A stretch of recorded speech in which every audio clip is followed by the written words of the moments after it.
औकात नहीं था 1 रुपए घूस लेने का। आप इस राज्य को नक्सल की ओर नहीं ढकेल सकते। क्या मंत्री मैडम, एक तो 1 मिनट का समय आप बाधित कर रही हैं, क्यों बाधित करेंगी? आप क्या कह रहे हैं? देखो, मैं कह रहा हूँ असंवैधानिक लोग हैं, मैं प्रशंसा कर रहा हूँ सरकार की। आप मंत्री हैं, आपको बीच में टोकने का अधिकार नहीं है मंत्री मैडम। मंत्री जी, आपको अधिकार नहीं है मुझे टोकने का। आप कैसे टोक दी? सदन में जयराम ने जब यह बातें कही तो स्पीकर सहित सत्ता और विपक्ष के विधायक खामोश हो गए। जयराम महतो डुमरी से विधायक है और झारखंड में नक्सलवाद पर बोल रहे थे। 1 मिनट के समय में जिस तरीके से जयराम ने मुद्दा उठाया कि मंत्री तिलमिला गई। मंत्री सीधे तौर पर जयराम के ऊपर कई आरोप लगा दिए। इससे भड़के जयराम ने मंत्री को ही समझा दिया कि अपने हद में रहे। पूरा वीडियो देखें। आवाज बोल सको। चलिए। आदरणीय अध्यक्ष महोदय, बहुत बहुत धन्यवाद। माननीय वित्त मंत्री के माध्यम से प्रस्तुत 5,508 करोड़ का अनुपूरक बजट जिसे आज प्रस्तुत किया गया, पर माननीय अध्यक्ष महोदय प्रश्न यह है कि जब पूर्व में ही जो बजट है उस बजट का खर्च करने में सरकार जब असमर्थ है तो फिर इस नए अनुपूरक बजट की आवश्यकता क्यों? तो कहीं ना कहीं सरकार के इस अनुपूरक बजट पर सवाल खड़े होते हैं। बजट की सार्थकता तभी सिद्ध होगी अध्यक्ष महोदय जब पूर्व में जो बजट हमारे पास है उनका हम लोग ठीक से खर्च कर पाए। अध्यक्ष महोदय, इस बजट को चूंकि मूल बजट भी 2 दिनों में प्रस्तुत किया जाएगा, इस राज्य के किसान, छात्र, नौजवान बड़ी आशा से देख रहे हैं और अध्ययन करने के बाद ये मालूम होता है अध्यक्ष महोदय कि किसान का जो बजट है उसमें 1/4 खर्च कर पाने में हमारी सरकार सक्षम है। तो ऐसे में उम्मीद रखते हैं कि जब मूल बजट प्रस्तुत हो उस समय इस प्रकार की दुविधाएं ना हो अध्यक्ष महोदय।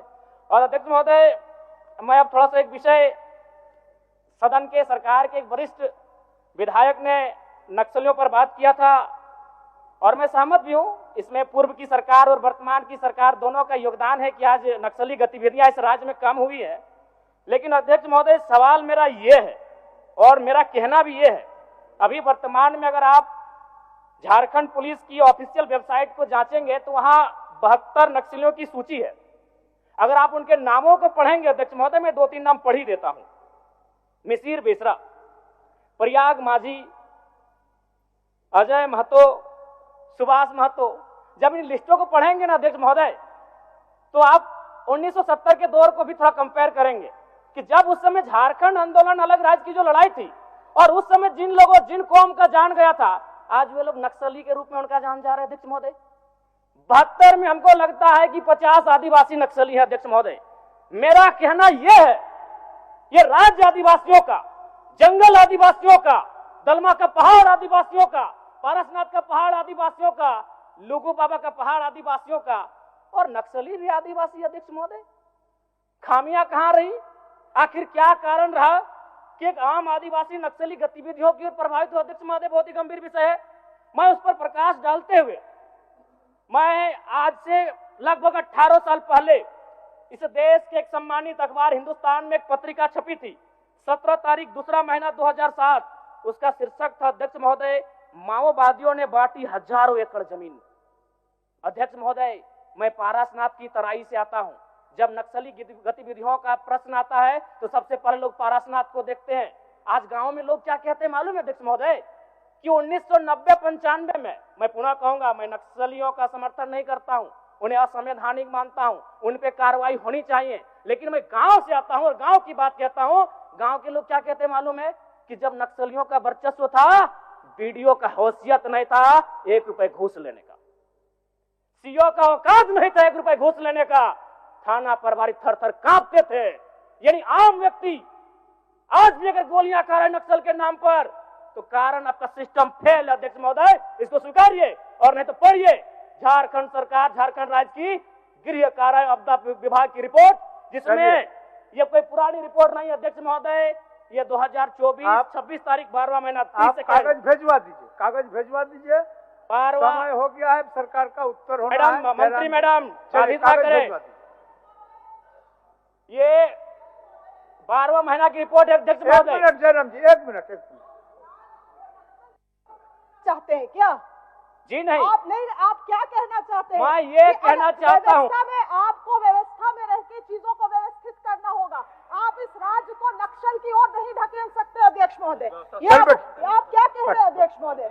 बैठे जयराम जी, कागज भिजवा दीजिए, कागज भिजवा। मेरा कहना यह है कि एक आम व्यक्ति क्यों, मैं कह रहा हूं ये असंवैधानिक लोग हैं, मैं प्रशंसा कर रहा हूं सरकार की। क्या मंत्री मैडम एक तो 1 मिनट का समय आप बाधित कर रही हैं, चलिए क्यों बाधित करेंगी, क्यों बाधित करेंगी? आप मंत्री हैं, आपको बीच में रोकने का अधिकार नहीं है मंत्री मैडम। आप नए बीच में सदस्य रोकने का अधिकार नहीं है। बट गलतियों को जयराम स्वीकार जी, कीजिए, जयराम जी, विफलताओं को स्वीकार जयराम कीजिए, जी, चलिए चलिए, हो गया, विफलताओं को स्वीकार कीजिए। हो गया, चलिए। मंत्री मैडम 1 मिनट के एक तो हमें समय मिलता सरकार है। का उत्तर, माननीय सरकार का उत्तर, चलिए सरकार का उत्तर, सरकार का उत्तर, बैठिए, हो गया, चलिए।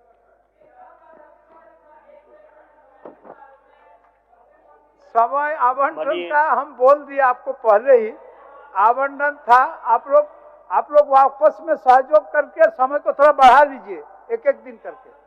ठीक, चलिए सरकार का उत्तर, सरकार का उत्तर, चलिए। माननीय महोदय,